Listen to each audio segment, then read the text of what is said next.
21 വർഷങ്ങൾക്ക് മുമ്പ് 2002 ഫെബ്രുവരി 27 ഗോദ്രയിൽ സബർമതി ട്രെയിൻ തീവെപ്പിന് ശേഷം ഗുജറാത്ത് സംഘർഷഭരിതമായ ദിവസങ്ങളിലൂടെയാണ് കടന്നുപോയത്.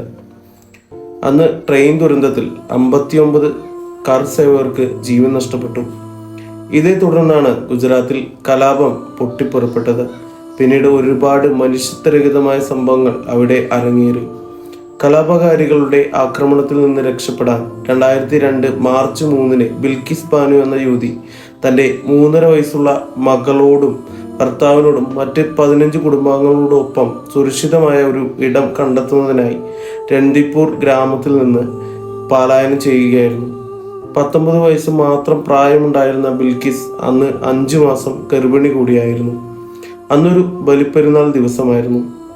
ദഹോദിലും പരിസര പ്രദേശങ്ങളിലും കലാപകാരികൾ നിരവധി വീടുകൾ കത്തിച്ചിരുന്നു.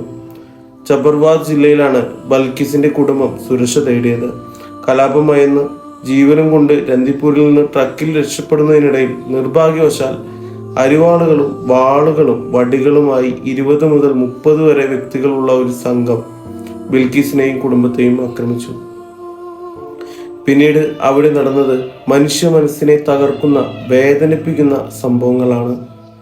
കൂട്ടബലാത്സംഗത്തിന് ഇരയാകേണ്ടി വരിക, 2.5 വയസ്സുള്ള സ്വന്തം മകളെ തറയിലടിച്ച് കൊല്ലുന്നത് കാണേണ്ടി വരിക, 2.5 വയസ്സ് മാത്രം പ്രായമുള്ള സ്വന്തം മകളെ, കൂടപ്പിറപ്പുകളായ പലരുടെയും ദാരുണാന്ത്യത്തിന് സാക്ഷിയാകേണ്ടി വരിക, ഒടുവിൽ വിവസ്ത്രയാക്കി കുറ്റിക്കാട്ടിലേക്ക് വലിച്ചെറിയപ്പെടുക.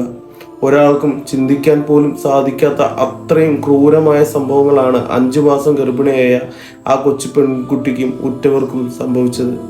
ഈ ആക്രമണങ്ങളിൽ 11 പേരും ബൽക്കിസിനെ കൂട്ടബലാത്സംഗം ചെയ്തു. 7 കുടുംബാംഗങ്ങളെ കൊലപ്പെടുത്തി. ജീവിതത്തിനും മരണത്തിനും ഇടയിലായ ബിൽക്കിസിനെ പിന്നീട് ഗോദ്ര ദുരിതാശ്വാസ ക്യാമ്പിലേക്ക് മാറ്റി. അവിടെ നിന്ന് വൈദ്യപരിശോധനയ്ക്കായി ആശുപത്രിയിലേക്ക് കൊണ്ടുപോയി. പരാതി പോലീസ് സ്റ്റേഷനിൽ രജിസ്റ്റർ ചെയ്തതിനെ തുടർന്ന് അന്വേഷണം ആരംഭിച്ചെങ്കിലും തെളിവുകൾ ഇല്ല എന്ന് പറഞ്ഞുകൊണ്ട് പോലീസ് കേസ് തള്ളുകയായിരുന്നു. ഇതിനു പിന്നാലെ ബിൽക്കിസ് മനുഷ്യാവകാശ കമ്മീഷനെ സമീപിക്കുകയും സുപ്രീം കോടതിയിൽ ഹർജി നൽകുകയും ചെയ്തു. കേസ് അന്വേഷിക്കാൻ CBIയോട് സുപ്രീം കോടതി ഉത്തരവിട്ടു. അന്വേഷണം ആരംഭിച്ച 1 മാസത്തിനുള്ളിൽ CBI പ്രതികളെ കണ്ടെത്തി. 18 പേർ കുറ്റക്കാരാണെന്ന് CBI കണ്ടെത്തി.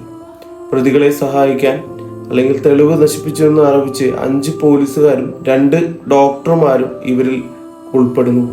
സാക്ഷികളെ സ്വാധീനിക്കാനും തെളിവുകൾ നശിപ്പിക്കാനും പ്രതികൾ തുടങ്ങിയതോടെ ബിൽക്കിസ് ബാനുവിന്റെ ആവശ്യപ്രകാരം കേസ് ഗുജറാത്തിൽ നിന്ന് ബോംബെയിലെ പ്രത്യേക കോടതിയിലേക്ക് മാറ്റി. 2008 ജനുവരിയിൽ ബലാത്സംഗം, ഗൂഢാലോചന, കൊലപാതകം തുടങ്ങിയ വിവിധ കുറ്റങ്ങളിൽ 13 വ്യക്തികൾ കുറ്റക്കാരാണെന്ന് കോടതി കണ്ടെത്തി. ഇവരിൽ 11 പേർക്കും ജീവപര്യന്തം ശിക്ഷ ലഭിച്ചു. വിചാരണ കോടതിയുടെ വിധിക്കെതിരെ പ്രതികൾ ഹൈക്കോടതിയെ സമീപിച്ചു. 2017 മെയ്യിൽ ബോംബെ ഹൈക്കോടതി 11 പ്രതികളുടെ ജീവപര്യന്തം ശരിവെച്ചു. പിന്നീട് 15 വർഷം തടവ് പൂർത്തിയാക്കിയെന്നും മോചിപ്പിക്കണമെന്നും ആവശ്യപ്പെട്ട് തടവുകാരിൽ ഒരാൾ സുപ്രീം കോടതിയെ സമീപിച്ചു. വിഷയം പരിഗണിക്കാൻ ഗുജറാത്ത് സർക്കാരിനോട് കോടതി നിർദ്ദേശിക്കുകയായിരുന്നു. പിന്നീട് ഗുജറാത്ത് സർക്കാർ 11 പ്രതികളെയും മോചിപ്പിച്ചു. മാലയിട്ട് അവരെ സ്വീകരിക്കാനും ഇവിടെ ആളുണ്ടായി. ഇത് വ്യാപകമായ പ്രതിഷേധത്തിന് കാരണമായി. അവരെ വെറുതെ വിട്ടതും എല്ലാം.